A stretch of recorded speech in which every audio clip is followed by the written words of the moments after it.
Hindi pa nga sigurado kung matutuloy na lilipat ng TV5 si Mr. M. Di umano'y wala na kasi itong contract sa talent arm ng GMA7 na Sparkle.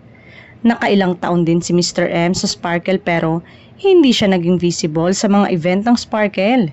Ngayon ay may sariling talent arm na rin kasi ang kapatid network at kaya naman 50-50 para kung matutuloy na makatulong si Mr. M na magkaroon sila ng mas maraming stable stars.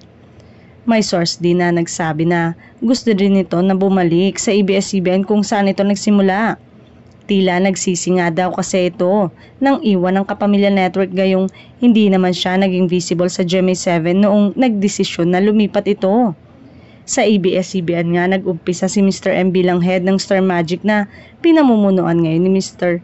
Laurenti Joggie. Maaalalang marami ang nagulat nang biglang lumipat ito kasunod ng ilang kapamilya stars at binitbit di umano nito sa nilipatang network. Hindi nga naging maganda ang imahe na iniwan nito lalo na sa mga kapamilya fans kaya't marami ang tutol kung sakaling bumalik ito sa ABS-CBN. Say pa nila, maayos ang naging pamamalakad noong umalis ito ay ibigay ang posisyon kay Laurenti Joggie.